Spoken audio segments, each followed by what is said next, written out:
గురూజీ 72 గంటల్లోనే ఫోన్లోని అద్భుతమైన జ్యోతిష్య పరిష్కారం చూపిస్తారు. నమ్మండి, నమ్మకపోండి, ఇది నిజం. శ్మశాన కాళి రుద్ర చౌడీదేవి ఆరాధకులు నంబర్ 1 వశీకరణ స్పెషలిస్ట్ గురూజీ. మనిషి పుట్టుక నుండి చనిపోయే వరకు వచ్చే అన్ని క్లిష్టమైన సమస్యలకు పరిష్కారం ఇక్కడ లభిస్తుంది. విద్య, ఉద్యోగం, వ్యవహారం, స్త్రీ ప్రేమ, పెళ్లి, సంతానం, స్త్రీ పురుష వశీకరణం, భూవశం, భార్యాభర్తల కలహాలు, కోర్టు సమస్యలు, విడాకుల సమస్యలు, చేతబడి, అప్పుల బాధ, ఇంకా మీకు ఎలాంటి సమస్యలు ఉన్నా 72 గంటల్లోనే. ఓం గం గణపతియే నమః. స్వర్ణలక్ష్మి నమస్తే అస్తు. పరబ్రహ్మ స్వరూపిణి రాజ్యం దేహి ధనం దేహి సర్వకామాంచ దేహి మే. మీనరాశి వారికి స్వర్ణలక్ష్మి అమ్మవారు, గణపతి, మహాగణపతి మనందరికీ మంచి వివేకాన్ని ఇవ్వాలి. 2026వ సంవత్సరంలో, శ్రీ పరాభరామ సంవత్సరంలో. అలానే మంచి బుద్ధి, మంచి సిద్ధి మనకి గణపతి ఇవ్వాలి. అలానే స్వర్ణలక్ష్మి అమ్మవారు మనందరికీ బ్రహ్మ జ్ఞానాన్ని, బ్రహ్మతత్వాన్ని ప్రసాదించాలి. అంటే ప్రతి సందర్భంలోనూ మనకి ప్రతిసారి ఆనందంగా, ఉత్సాహభరితంగా ఉండాలి. కొన్నిసార్లు జీవితంలో మనకి అనుకున్నవి వెంటనే వస్తాయి, కొన్నిసార్లు లేటుగా వస్తుంది. మనకు నచ్చినవి కొన్నిసార్లు మన దగ్గర వెంటనే ఉంటాయి, కొన్నిసార్లు తర్వాత ఎప్పుడో నిదానంగా మన దగ్గరికి వస్తూ ఉంటుంది. ప్రతి సందర్భంలో కూడాను మన ముఖంలో ఎప్పుడు చిరునవ్వు, ఆనందము, ఉత్సాహ సరదాగా ఉండాలి. ఇలాంటి యొక్క మనసు స్థితిని, అలాంటి ఒక జ్ఞానాన్ని, అలాంటి ఒక సిద్ధిని అమ్మవారు మనకి ఇవ్వాలి. అంతేకాకుండా అమ్మవారి యొక్క కృప వల్ల మనందరికీ రాజ్యం దేహి, ఒక మంచి పదవి, ఒక మంచి పొజిషన్, ఒక స్టేటస్, ఒక అధికారం, ఒక దర్పం, ఇదంతా మనకు ఉండాలి. ఒక గౌరవం, ప్రతిష్టలు అంతా మనకు రావాలి. ధాన్యం దేహి, మనకి ధనం దేహి, విపరీతమైన ధనం మన దగ్గర ఉండాలి. మన ఇంట్లో ఉంటే ఇంట్లో ధనం, ఆఫీస్కి పోతే ఆఫీస్లో ధనం, మనకి ఏమైనా గనక బ్యాగులు అవి ఇవి మోస్తూ ఉంటే వాటి నిండా కూడా ధనం ఉండాలి. షాపింగ్ మాల్కి వెళ్తే షాపింగ్ మాల్ అంతా ధనం ఉండాలి. ఈ రాశి వాళ్ళకి, మీనరాశి వాళ్ళు పొరపాటున మీ శత్రువులు, మీ గిట్టిన వాళ్ళ ఇంటికి మీరు వెళ్ళవలసి వస్తే వాళ్ళ ఇల్లు కూడా ధనమంతా ధనమయమైపోవాలి. ఇలా మీరు ఎక్కడుంటే అక్కడ అంతా ధనంతో నిండి ఉండాలని, అంత ధనం అందరికీ మనకు అమ్మవారు ఇవ్వాలని. అంతేకాకుండా సర్వకామాంచ సిద్ధి, సర్వకామాంచ దేహిమే, మన మనసులో ఎలాంటి కోరిక కలిగినా కానీ ఆ తక్షణమే మనకి చక్కగా అన్ని సిద్ధులు రావాలి, అలా కోరికలన్నీ నెరవేరాలని చెప్పేసి అమ్మవారికి సంబంధించి మన యొక్క కృపా కటాక్షం మన మీద ఉండాలని మనం కోరుకుందాం. మీనరాశి కనుక గమనించుకుంటే చాలా చాలా స్పెషాలిటీ శ్రీ పరాభవనామ సంవత్సరం మీకు అని చెప్పుకోవాలి. లైఫ్లో టర్నింగ్ పాయింట్ వచ్చే ఒక సంవత్సరం శ్రీ పరాభవనామ సంవత్సరం. ముందుగా ఇందులో ఉన్న నక్షత్రాలు కనుక చూసుకుంటే పూర్వభాద్ర 4వ పాదం, ఉత్తరాభాద్ర 1, 2, 3, 4 పాదాలు, రేవతి 1, 2, 3, 4 పాదాలు అంతా మీనరాశిలో ఉంటారు. పేరు బలం ప్రకారం చూసుకుంటే వీళ్ళకి దీ, దు, షం, జా, ధా, దే, దో, చాచి అన్న పేర్లంతా కూడా ఈ నక్షత్రంలో ఉంటారు. మీనరాశి వాళ్ళకి ఆదాయము, వ్యయము, రాజ్యపూజ్యం, అవమానం చూస్తే వీళ్ళకి ఆదాయం 14, వ్యయం 11, రాజ్యపూజ్యం 7, అవమానం 2.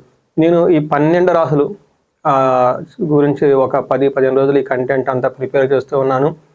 చాలా న్యూస్ ఛానల్ కూడా ఆల్రెడీ, టీవీ, యూట్యూబ్ ఛానల్కి ఇంటర్వ్యూ ఇచ్చాను. ఒక విచిత్రమైన, వెరీ ఇంట్రెస్టింగ్ అయిన ఒక పద్ధతిని చూశానండి. ఈ యొక్క ఆదాయము, రాజ్యపూజ్యం క్యాలిక్యులేషన్లో ఓన్లీ ఈ ఒక్క రాశి వాళ్ళకి మాత్రమే ఆదాయం ఎక్కువ, వ్యయం తక్కువ, రాజ్యపూజ్యం ఎక్కువ, అవమానం తక్కువ. మిగతా 11 రాశుల వారికి ఇలా లేనే లేదండి. ఇది ఒక వెరీ ఇంట్రెస్టింగ్ అదృష్టం అని చెప్పుకోవాలి. ఈ రాశి వాళ్ళు నాకు బాగా కావాల్సిన వాళ్ళు, అందులోని ముఖ్యంగా ఎన్ఆర్ఐ వాళ్ళు ఈ రాశిలో ఎవరైనా జన్మించి ఉంటే వాళ్ళందరికీ స్పెషల్గా నా కృతజ్ఞతలు. ఎందుకంటే ఈ రాశిలో పుట్టిన వాళ్ళు నాకు ఒక ఆధ్యాత్మికమైన ఒక ప్రాజెక్టుకు సంబంధించి చాలా ధనం స్పాన్సర్ చేశారు. అలానే ఎందుకంటే వాళ్ళది మీనరాశి, వ్యాపారాల్లో చాలా బాగా నష్టాలు వచ్చి ఇబ్బంది పడిపోయారు. బాగా ఇబ్బందులు ఫేస్ చేస్తుంటే వాళ్ళకి సంబంధించి నేను కొంత రీసెర్చ్ లాగా చేసి వాళ్ళ జాతకము, వాళ్ళ మిస్సెస్ జాతకము, వాళ్ళ పార్ట్నర్ జాతకాలన్నీ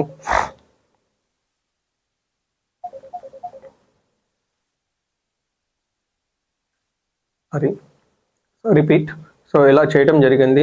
ఈ రాశి వాళ్ళకి, మీనరాశి ఈ ఒక్క రాశి మాత్రమే మిగతా 12 రాశుల వరకు కంపాటిబిలిటీ ఉంటుంది. అంటే మీనరాశి వాళ్ళు కనుక గమనించుకుంటే ఈ రాశి వాళ్ళు ప్రతి ఒక్క రాశితోటి చక్కగా కలిసిపోయేసి కలివిడిగా ఉండే ఒక రాశి మీనరాశి. అలాంటి రాశి వాళ్ళకి శ్రీ పరాభవనామ సంవత్సరంలో ముందుగా చెప్పిన విధంగా ఒక బెంచ్ మార్క్ ఇయర్గా రాబోతూ ఉంటుంది. ఎందుకు అని మీరు అడిగారంటే ఈ రాశి వాళ్ళు 2025లో చాలా మోస్ట్ టఫెస్ట్గా ఉన్న రాశులు ఏదైనా ఉందంటే మీనరాశి అని చెప్పుకోవాలి. జనరల్గా బాగుండే ఈ రాశికి 2025వ సంవత్సరంలో ఏలినాటి శని యొక్క ప్రభావంతో వేరే గ్రహాల యొక్క అనుకూలం కూడా లేకపోవడంతో చాలా బాగా సఫర్ అయిన రాశుల్లో మీనరాశి ఒకటి. అయితే మీకు అదృష్టం ఏంటంటే ఆ యొక్క ఈ సైకిల్ తిరుగుతూ ఉంటుంది. మనకి డీప్ క్రైసిస్ పాయింట్ అంటారు. బాగా వచ్చేస్తాం బెస్ట్ పొజిషన్ నుంచి కొన్నిసార్లు డౌన్కి వెళ్ళిపోయినప్పుడు ఒక పర్టికులర్ పాయింట్లో డీప్ క్రైసిస్ పాయింట్ ఇంకా అక్కడ ఏమి ఉండదు, అక్కడ నుంచి మళ్ళీ పైకి ఎదుగుతూ ఉంటుంది. అయితే 2025వ సంవత్సరంలో మీకు మోస్ట్ డీప్ క్రైసిస్ పాయింట్ అని చెప్పుకోవాలి. అయితే ఇక్కడ నుంచి ఇంకా మీరు ఆ టఫ్ పాయింట్ నుంచి మళ్ళీ తిరిగి అంతా బయటకు వచ్చేసే టైము ఇక ముందంతా పర్టికులర్గా జూన్ తర్వాత ఎప్పుడైతే మనకి గోదావరి పుష్కరాలు అయిపోతూ ఉంటాయో ఆ టైంలో, అంటే గురువు మారిన తర్వాత పుష్కరాలు మనకు స్టార్ట్ అవుతాయి. ఆ టైంలో నుంచి ఇంకా వచ్చే ఇయర్ అంతా నెక్స్ట్ వీళ్ళకి ప్రోగ్రెసివ్ ఇయర్, వీళ్ళకంటే జీవితంలో అభివృద్ధి జరిగే పీరియడ్స్ అంతా కొత్తగా వచ్చే అవకాశం ఉంటుంది. ఈ టైంలో కొత్త ఆపర్చునిటీస్ వస్తాయి, ముఖ్యంగా గురువు వల్ల. అంటే శని మీకు ఏలినాటి శని జన్మరాశిలో ఉండి ఇబ్బంది పెడుతున్నా కానీ గురువు మీకు బాగా సపోర్ట్ ఇవ్వడంతో చాలా చక్కగా ముందుకు వచ్చే అవకాశం ఉంటుంది. ఇందులో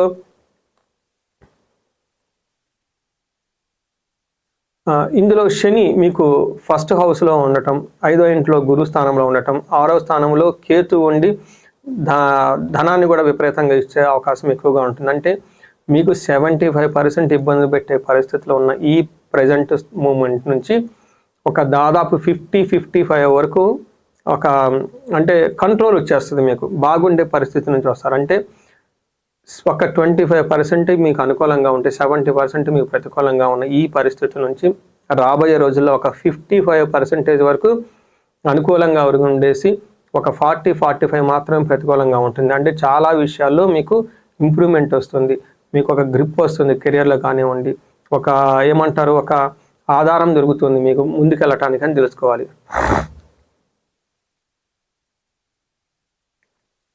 మనకి శని జన్మరాశిలో ఉంటే ఏమవుతుందంటే మతి భ్రంశం, తేజోహాని, బంధువైరం, వ్యసనం అంటారు. అంటే ఈ టైంలో బంధువులతో గొడవలు పడటం ఒకటి, మనసులో భయపరంగా ఉండే అవకాశం ఒకటి, మతి భ్రంశం అంటే సరైన డెసిషన్స్ తీసుకోలేక ఎక్కువగా బాధపడుతూ ఉండే ఒక తత్వాన్ని శని కలిగిస్తూ ఉంటారని చెప్పుకోవచ్చు. కొంతమందికి జాబులు పోయే అవకాశం ఉంటుంది, కొంతమంది కోల్పోయే అవకాశం ఎక్కువగా ఉంటుంది. అయితే కొంతమంది ఎంత కష్టపడినా కానీ టయానికి రిజల్ట్ రాదనమాట ఏలినాటి శని యొక్క వల్ల, ఇది గమనించుకోవాలి. అయితే ఎప్పుడైతే వీళ్ళకి గురువు మారటంతో అక్కడ నుంచి చాలా మంచి ఇంప్రూవ్మెంట్ ఉంది. పర్టికులర్గా అర్ధలాభం అంటే ధన ప్రకారంగా లాభం ఉంటుంది, ఐశ్వర్యవంతంగా ఉంటారు. స్వకర్మ రతి హర్షితం, ఏదైనా కనుక మంచి మనం పనులు చేస్తూ ఉంటే ఆ పనుల్లో అందరినీ మెప్పించుకునే విధంగా, అందరికి బాగా నచ్చే విధంగా ఉంటుంది. అందుకని వీళ్ళకి రాజ్యపూజ్యం ఎక్కువగా ఉంది. సదా స్వజన సౌఖ్యం, ఇప్పటిదాకా మీ బంధువులు వాళ్ళు వీళ్ళు మిమ్మల్ని క్రిటిసైజ్ చేసి విమర్శిస్తూ ఉంటే ఇక వాళ్ళ నుంచి మీకు సపోర్ట్ రావటం, వాళ్ళని మిమ్మల్ని మెచ్చుకునే విధంగా ఉంటుంది. అన్నదమ్ములు పిలిగ్రిమేజెస్, మంచి పిలిగ్రిమేజెస్ చూడటం, ధనం విషయంలో బాగుంటుంది, హెల్త్ విషయంలో బాగుంటుంది. ఇలా ఏ ప్రకారంగా చూసుకున్నా చాలా చక్కగా ఉంటుందని గమనించాలి. అయితే రాహు వీళ్ళకి 12వ స్థానంలో ఉంటే కార్య విఘ్నం ప్రవాసం, అంటే ఏదైనా పని చేస్తే త్వరగా రిజల్ట్ రాకుండా ఆటంకాలు వస్తాయి తప్ప పనులు అయితే ఎక్కడ ఆగిపోవు. ఫారిన్లో ఉన్న వాళ్ళకి, ఫారిన్ రిలేటెడ్ లేదంటే దూర ప్రాంతాల్లో ఉన్న వాళ్ళకైతే చాలా చక్కగా కలిసి వస్తుంది. ఈ టైంలో ధనం కూడా వచ్చే అవకాశం ఎక్కువగా ఉంటుంది. పర్టికులర్గా ఈ రాశి వాళ్ళకి 12వ రాశిలో రాహు ఉండటంతో ఫారిన్లో ఉన్న వాళ్ళకి, ఫారిన్ కనెక్షన్ ఉన్న వాళ్ళకి చాలా చక్కగా అయితే కలిసి వస్తుంది. సో చూశారు కదండి గ్రహస్థితి ప్రకారం మనకు ఎలా ఉందో, చాలా ఇంప్రూవ్మెంట్గా ప్రోగ్రెసివ్గా ఉంది. తర్వాత ఇందులో రాశులు నక్షత్రాలు చూసుకుంటే పూర్వభాద్ర, ఉత్తరాభాద్ర, రేవతి నక్షత్రాలు ఇందులో ఉంటుంది. పూర్వభాద్ర నక్షత్రం వాళ్ళకి సంతోషకరంగా ఉంటారు, రాజ్యలాభం అంటే ప్రమోషన్స్ వచ్చే అవకాశం ఎక్కువగా ఉంటుంది, ధనవృద్ధి ఉంటుంది, ధనలాభం ఉంటుంది, సుఖంగా కూడా ఉంటారు. సో ఓవరాల్గా చూసుకుంటే ఈ పూర్వభాద్ర నక్షత్రం వాళ్ళకి చాలా బాగుందని గమనించాలి. అలానే ఉత్తరాభాద్ర నక్షత్రం వాళ్ళకి సంతోషంగా ఉంటారు, రాజ్యలాభము అంటే పదవి వస్తుంది, ధనలాభం ఉంటుంది, సుఖం ఉంటుంది. అయితే ఈ రాశి వాళ్ళకి అక్టోబర్లో అనుకున్న పనులు అభివృద్ధి లేక అప్పటిదాకా చేసిన ఏదైనా పని ఉంటే అంతటితో ఆగిపోయేసి కొత్త వెంచర్ని, కొత్త ప్రాజెక్ట్ని స్టార్ట్ చేసే అవకాశం ఎక్కువ ఉంటుంది. రేవతి నక్షత్రం వాళ్ళకి సంతోషపరంగా ఉంటారు, ధనం బాగుంటుంది, హెల్త్ బాగుంటుంది, ధనలాభం ఉంటుంది, సుఖప్రదంగా కూడా ఉంటారు. అక్టోబర్ మంత్లో వీళ్ళకి అనుకున్న పనులు కాకుండా అంటే అంతకుముందు ఏదైనా పనులు అవన్నీ స్టార్ట్ చేస్తుంటే అవి మధ్యలో బ్రేక్ వచ్చి ఆగిపోయే అవకాశం ఎక్కువగా ఉంటుంది. వీళ్ళు డ్రీమ్ ఏదైనా ఉంటే వాళ్ళకి ఎప్పటి నుంచి చేయాలనుకున్న ఒక విజన్ లాంటి ఏమైనా ఉంటే అందులో డిస్టర్బెన్స్ వచ్చి పనులు ముందుకు బాగుండే అవకాశం ఎక్కువ ఉంటుంది. సో చూశారు కదండి, ఈ మీనరాశి వాళ్ళకి ఓవరాల్గా చూసుకుంటే ఎలా ఉందో శ్రీ పరాభావనామ సంవత్సరంలో గతంతో పోలిస్తే చాలా ఇంప్రూవ్మెంట్ ఉండి ఒక ప్రోగ్రెసివ్గా ఉండే ఒక రాశి వీళ్ళది. ఇందులో మీరు చూసుకుంటే మీరు కనుక ఈ రాశిలో వీళ్ళకి చూసుకుంటే పరిహారాల కింద శని పిప్పలాద స్తోత్రం చదవటం చాలా చాలా ఇంపార్టెంట్. చాలా చిన్న శ్లోకం, అందుకని ఎక్కువ మందికి అది ఎక్కువగా సజెస్ట్ చేస్తుంటాను. బట్ చాలా పవర్ఫుల్ అది. పెద్ద పెద్ద స్తోత్రాలు అవన్నీ ఈ టైంలో మనం రెగ్యులర్గా వర్క్ చేసుకునేటప్పుడు కొంచెం మంది చేస్తారు, కొంతమంది చేయలేరు. కాబట్టి అట్లీస్ట్ ఒక చిన్న శ్లోకం 3-4 లైన్లు ఉన్నదన్న చదువుకుంటే బాగుంటుంది. అది పవర్ఫుల్గా ఉండాలని చెప్పేసి ఈ శ్లోకం ఈ స్తోత్రం మీకు సజెస్ట్ చేయడం జరిగింది. వీటితో పాటు మన్యు పాశుపత అభిషేకం ఒకసారి చేయించుకోండి. తర్వాత శనికి సంపూర్ణ శాంతి పూజలు, అంటే శనికి సంబంధించి తైలాభిషేకం, శనికి సంబంధించి జపాలు, దానాలు, తర్పణాలు చేసుకుంటూ ఉంటే ఇంకా చాలా బాగుంటుంది. వీటితో పాటుగా శని తైలాభిషేకం లేదా శని పాశుపత అభిషేకం కూడా చేయించుకుంటే చాలా బాగుంటుంది. వీళ్ళకి ఇంకా జీవితంలో 10 రెట్లు ముందుగా రావటానికి, జీవితంలో బాగా ఉన్నతంగా ఎదగటానికి, వీళ్ళకి ఏమైనా కనుక సమస్యలు ఉంటే స్వర్ణలక్ష్మి విశేషం హోమం చేయించుకుంటే చాలా బాగుంటుంది. వీటితో పాటు బాగా ధనం కలిసి రావడంతో పాటు ఆరోగ్యంగా ఉండడానికి అమృత మృత్యుంజయ పాశుపత అభిషేకం చేస్తే చాలా బాగుంటుంది.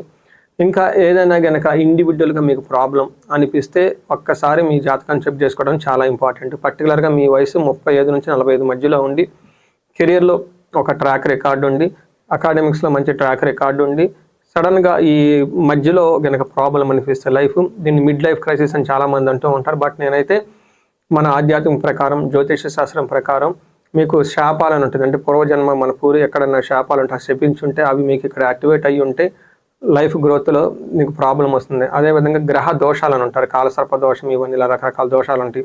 ఇలా గ్రహ దోషాలు, శాపాలు ఏమన్నా ఉంటే అవి ఒకసారి చెక్ చేయించుకోవడం చాలా ఇంపార్టెంట్. చెక్ చేయించుకొని ఏలినాటి శని టైంలో అవి యాక్టివేట్గా ఉంటే ఇంకా లైఫ్ చాలా టఫ్గా ఉంటుంది. జనరల్గా ఏలినాటి శని ఉన్న వాళ్ళకి గ్రోత్ స్లోగా ఉంటుంది, మేనేజ్ చేసుకోగలుగుతారు. బట్ ఇదే టైంలో ఇంకా వేరే ఏమైనా దోషాలు ఉంటే పరిస్థితి కొంచెం చాలా టఫ్గా ఉంటుంది. మీకున్న పరిస్థితిని బట్టి మేనేజ్ చేసుకోగలిగితే ఓకే, లేదు అనుకున్నప్పుడు ఒకసారి చక్కగా జాతకం చూపించుకొని అది ఎందుకు ఇలా జరుగుతుందని తెలుసుకొని తగు పరిహారాలు, పరిష్కారాలు చూసుకుంటే లైఫ్ 10 అంతలు వెళ్ళే అవకాశం చాలా ఎక్కువగా ఉంటుంది. ఈ మీనరాశి వాళ్ళకి, ఈ రాశి వాళ్ళకి అష్టైశ్వర్యాలు కలగాలి, భోగభాగ్యాలు కలగాలి, అందరూ సుఖంగా ఉండాలని చెప్పేసి కోరుకుంటున్నాను.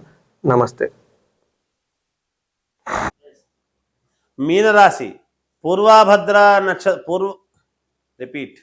మీనరాశి పూర్వాభాద్ర నక్షత్రము 4వ పాదము, ఉత్తరాభాద్ర నక్షత్రము 4 పాదాలు, రేవతి నక్షత్రము 4 పాదాలు కలిస్తే మీనరాశి. ఆదాయము 14, వ్యయం 11, రాజపూజ్యత 7, అగౌరవము 5.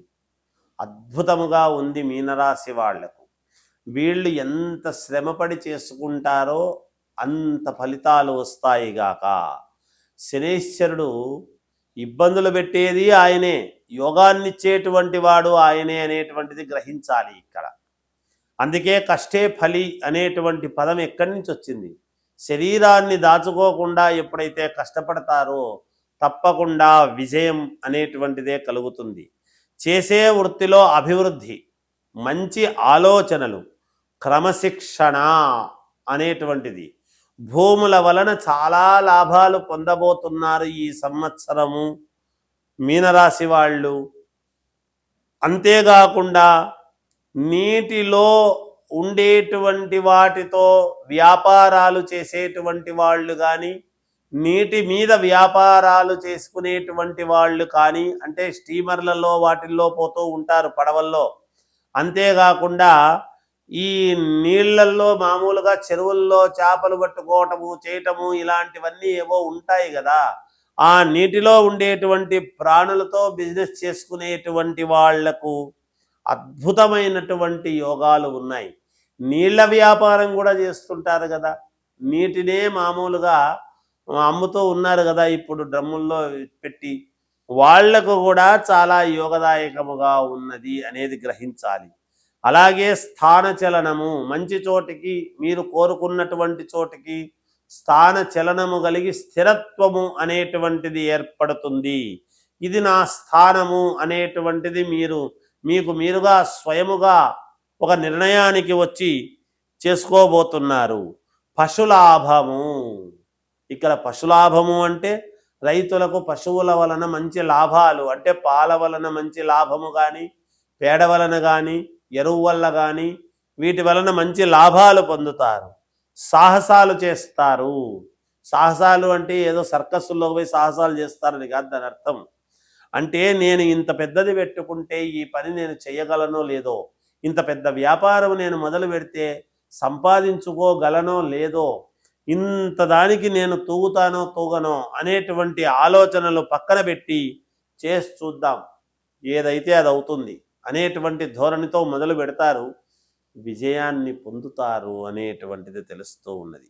అకాల భోజనం, అధిక శ్రమ ఉంటుంది, కుటుంబ సౌఖ్యము, ఆదాయము పెంచుకుంటారుగాక, కీర్తి ప్రతిష్టలు సాధిస్తారు. ఎవరెవరి పనుల్లో వాళ్ళు ఉంటారు.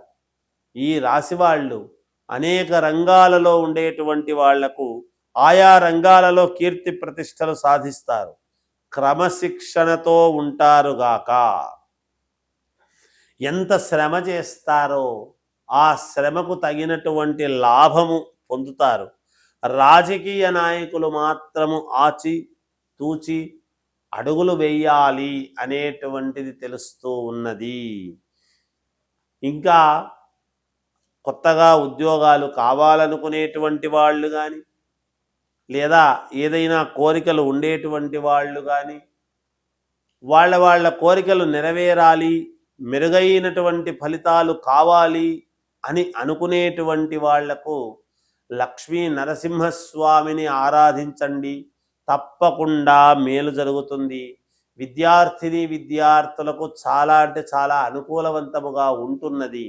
ప్రతిదీ కూడా మీకు అనుకూలముగా మీరు మలుచుకునేటువంటి అవకాశము మీ చేతుల్లోనే ఉన్నది.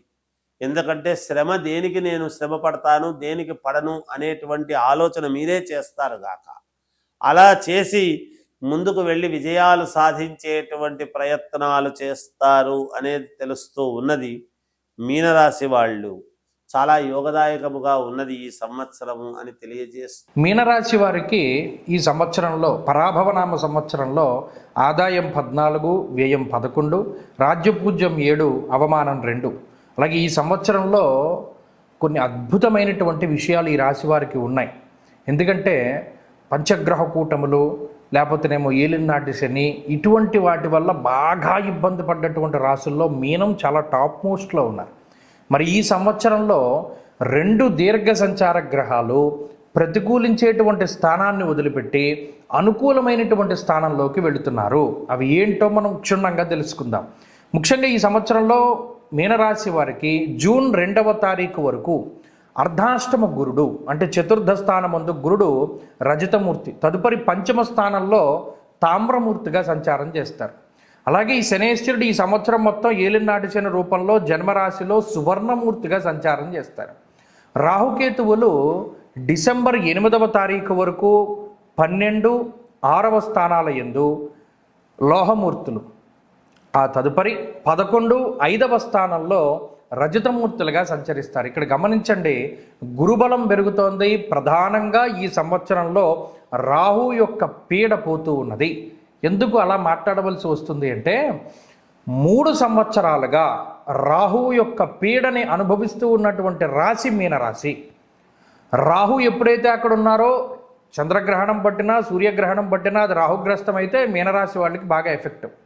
లేదు, రాహు యొక్క జన్మరాశి స్థితి 12వ రాశి స్థితి సమస్తం మనం ఎప్పటి నుండో సంపాదించినటువంటి డబ్బంతా పట్టుకుని పోతాడు రాహు. ఎలాగోలా పోతుంది, ట్రేడింగ్లో పోతుంది, స్పెక్యులేషన్లో పోతుంది, లేకపోతే బెట్టింగ్లో పోతుంది, ఎక్కడైనా పెట్టుబడి పెడితే పోతుంది, ఎవరికైనా నమ్మి డబ్బు ఇస్తే పోతుంది, స్ట్రక్ అయిపోతుంది, అసలు రాదా డబ్బు. ఆర్థికంగా ఎంత దెబ్బ కొట్టాలో అంత దెబ్బ కొడుతుంది రాహు. దానికి తోడు ఏలినాటి శని, దానికి తోడు గురువు బలం లేకపోవడం 2.5 సంవత్సరాలుగా, అంటే గత 3 ఏళ్లుగా మీనరాశి వారు చూడనటువంటి నరకం అన్నటువంటిది ఏదీ లేదు, అంత దారుణంగా ఉన్నది. ఈ సంవత్సరంలో మెరుగుపడుతూ ఉన్నటువంటి గ్రహస్థితి, ప్రత్యేకించి గురుబలం రావడం, అంటే జీవితంలోకి వెలుతురు వస్తే ఏ విధంగా ఉంటుందో గురుబలం వస్తే మీకు కనబడుతుంది. జూన్ 2వ తారీఖు దగ్గర నుండి పంచమంలోకి గురుడు వెళతారు. అర్ధలాభం తదైశ్వర్యం స్వకర్మరతి హర్షితం అన్నది శాస్త్రం. పంచమంలో గురుడు మీరు ఏది అనుకుంటే అది చేయగలిగేటువంటి శక్తిని ఇస్తాడు.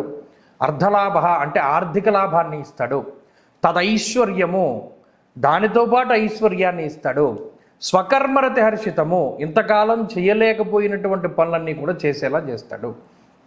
నచ్చినటువంటి ప్రాంతాల సందర్శనం, నచ్చినటువంటి ఉద్యోగం చేసేటువంటి స్థితి, నచ్చినటువంటి వ్యాపారము, నచ్చినటువంటి వస్తువును కొనుగోలు చేయడము, నచ్చినటువంటి వాహనము, నచ్చిన ఇల్లు, ఇలా ఏదైతే మీరు చెయ్యాలి అని సంకల్పం చేసుకుంటారో ఆ గురుడు అవన్నీ కూడా చేసేటువంటి శక్తిని ఇస్తారు. అది పంచమానికి ఉన్నటువంటి శక్తి. ఎందుకు? లక్ష్మీ స్థానం త్రికోణం చ విష్ణు స్థానం చ కేంద్రకం మనది శాస్త్రం. ఇక్కడ పంచమము అనేటువంటిది కోణస్థానము. కోణస్థానమందు లక్ష్మీప్రదమైనటువంటి ఫలితాన్ని గురుడిస్తారు. అద్భుతమైనటువంటి స్థితి. ఇప్పుడు గురుడితో పాటుగా రాహువు లాభస్థానమందు, ఎందుకంటే రాహువు మీకు ఎప్పుడు యోగించారు? ఎప్పుడు ఒక 3-4 సంవత్సరాల క్రితం రాహువు యోగించారు. ఇప్పుడు మరలా ఒక 3 సంవత్సరాల పాటు కంటిన్యూస్గా రాహువు యోగిస్తారు. అందులో ప్రధానమైనటువంటిది ఏకాదశ స్థానము. గోవా జిగజ సంఘానాం క్షీరాన్నాది సుభోజనం అన్నది శాస్త్రం. లాభమందు వెళ్ళినటువంటి రాహువు గొప్ప లాభాన్ని ఇస్తాడు. లాభం అంటే ఏ రకంగా ఇస్తాడు అంటే ఆయన ఆర్థిక లాభాన్ని ఇస్తాడు, పదవిని కలిగిస్తాడు. ముఖ్యంగా ఒక పదవీ ప్రాప్తిని ఇస్తాడు రాహు. అలాగే ఉద్యోగంలో ఉన్నతమైనటువంటి స్థానాన్ని ఇస్తాడు. ప్రమోషన్లు, ట్రాన్స్ఫర్లు, లేదా మీకు అనుకున్నటువంటి స్థానము, మీరు అనుకున్నటువంటి స్థితిని కలగజేస్తాడు. అలాగే ఇంట్లో శుభ కార్యక్రమాన్ని కలగజేస్తాడు. అంటే ఏదైనా వివాహము కానీ లేదా మీ పై ఉన్నటువంటి బాధ్యతను కానీ సక్రమంగా నిర్వర్తించగలిగేటువంటి శక్తిని ఇస్తాడు. అలాగే సంతానాన్ని ఇస్తాడు. వివాహాది శుభ కార్యక్రమాలను జరిగేలా చేసి వంశాభివృద్ధిని కలగజేస్తాడు. ఈ రాహువు కానీ గురుడు కానీ మీకు ఇచ్చేటువంటిది. ఇలా ఈ మీనరాశి వారికి ఈ సంవత్సరం అంతా కూడా అద్భుతమైనటువంటి స్థితియే ఉన్నది. మరి ఏలినాటి శని ప్రభావం కూడా ఉంది కదా అంటే ఉన్నది. దాని ప్రభావం దానిదే. జన్మ రాశిలో ఉండేటువంటి శనేశ్వరుడు తేజోహానిర్ మతిర్ భ్రంశో మనఃపీడా భయంతదా, మానసిక భయానికి, బద్ధకానికి ప్రధానంగా, అలాగే శుచి శుభ్రత పాటించినటువంటి స్థితి, అంటే వాడు కనీసం దేవుడికి దండం కూడా పెట్టడు, దేవుడి దగ్గర దీపారాధన చేయరు, పొద్దున్నే స్నానం చేయరు, స్నానం చేయకుండా అస్నాన భోజనం అన్నాడు. స్నానం చేయకుండా భోజనాన్ని చేస్తారు, స్నానం చేయకుండా టిఫిన్ తింటారు, స్నానం చేయకుండా అన్ని పనులు చేస్తారు. బద్ధకం, మాసిపోయినటువంటి వస్త్రాలు, అంటే నిన్న వేసుకున్న చొక్కాయి వాళ్ళు కూడా వేసుకుంటారు. ఇలా కొంత మాలిన్యాన్ని, కొంత అపరిశుభ్రాన్ని కలిగి ఉంటారు. అది శనేశ్వరుని యొక్క స్థితి. ఏదేమైనప్పటికీ ఈ సంవత్సరంలో గత సంవత్సరంతో పోల్చుకుంటే గురుడు బలంగా ఉన్నారు, రాహు బలంగా ఉన్నారు. దీనికి తోడు జాతకంలో ఉండేటువంటి దశాంతర్దశలు కూడా యోగిస్తే మరింత శుభ ఫలితాన్ని పొందగలుగుతారు. కాబట్టి మీనరాశి వారికి ఈ పరాభవనామ సంవత్సరం అద్భుతమైనటువంటి ఫలితాన్ని ఇవ్వబోతూ ఉన్నది. మరి మీనరాశి వారికి సంవత్సరం ఇంకా కలిసి రావాలంటే ఏదైనా పరిహారం? ఈ సంవత్సరంలో శని యొక్క దోషాన్ని తొలగించుకుంటే చాలు. అందుకని ఈ సంవత్సరంలో ఎప్పుడైనా శని త్రయోదశులు వస్తే చక్కగా శని త్రయోదశి వ్రతాలని ఆచరించండి. అంటే శని త్రయోదశి రోజున శనేశ్వరుడికి తైలాభిషేకము, అర్చన, అభిషేకము, హోమము, జపము, తర్పణము ఇటువంటివన్నీ కూడా చెయ్యొచ్చు. అలాగే ప్రతిరోజు కూడా వీలున్నంత వరకు శనివారం నాడు నలుపు, నీలం రంగు వస్త్రాలని ధరించకుండా, శనివారం బయటెక్కడ నూనె పదార్థాలు తినకుండా, ప్రత్యేకించి ఆదివారము శనివారము ఈ 2 రోజులు కూడా, ఎందుకంటే ఇది శనికి సంబంధించింది. ఆదివారం నాడు శనేశ్వరుడి తండ్రికి అంటే రవికి సంబంధించినటువంటిది. ఆదివారం నాడు మధ్యమాంసములు భుజించకూడదు. ప్రతిరోజు ఆదిత్య హృదయ స్తోత్రం పారాయణ చెయ్యాలి. శనివారం నాడు, ఆదివారం నాడు నాన్ వెజ్ మానేయాలి. ప్రత్యేకించి చెప్పులు వేసుకోవడం కూడా శని ఆదివారాలు మానేస్తే శని ప్రభావం నుండి బయటపడతారు. ఈ శనివారం ఆదివారం ఎంత నిష్టగా ఉండి ఎంత ఇంట్లో భోజనం చేస్తూ మధ్యమాంసాలు భుజించకుండా ఉండగలిగితే చక్కగా ఈ శని యొక్క అనుకూలత మీకు కలుగుతుంది.